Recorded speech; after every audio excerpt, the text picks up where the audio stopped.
Welcome to R5 TV news. Kadapa జిల్లా ప్రొద్దుటూరులో పేదల బియ్యంపై మాఫియా కన్నం. పేదల ఆహార హక్కులపై తీవ్ర దాడి. గౌడెన్ ఇన్ఛార్జ్ రేషన్ మాఫియాతో లింకులు ఉన్నట్లు అధికారుల అనుమానం.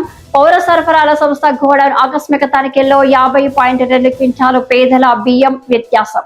చక్కెర, జొన్నలు, ఇతర సరుకులు కూడా వ్యత్యాసంగా ఉన్నట్లు విజిలెన్స్ అధికారుల వెల్లడి. రేషన్ బియ్యం మాఫియా ద్వారా పక్కదారి పట్టి అక్రమ రవాణా జరుగుతున్న కోణంలో అధికారులు ఆరా.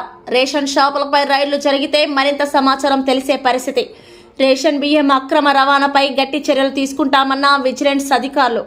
గోడౌన్లో 50 క్వింటాలు వ్యత్యాసం రావడంతో అధికారులకు ఎవరైనా రేషన్ మాఫియాతో సంబంధాలు ఉన్నట్లు అనుమానం. రేషన్ బియ్యం పక్కదారి పట్టించే ఎంతటి వ్యక్తులనైనా ఉపేక్షించబోమని తేల్చి చెప్పిన విజిలెన్స్ ఎన్ఫోర్స్మెంట్ అధికారులు. ప్రభుత్వం ఈ మాఫియాను మరింత బలోపేతం చేయకుండా చర్యలు తీసుకుంటారా?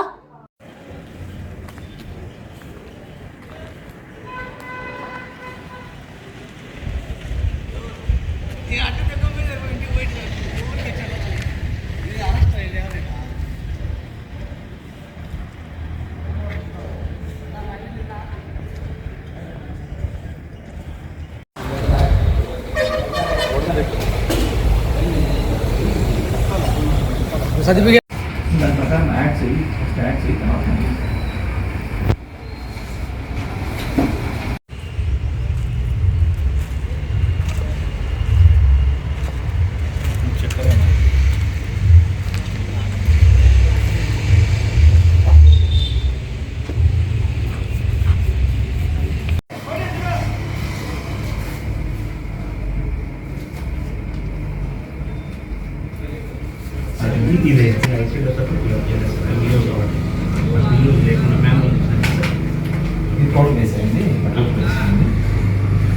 ఇంకొకటి ఇక్కడ రాసేసి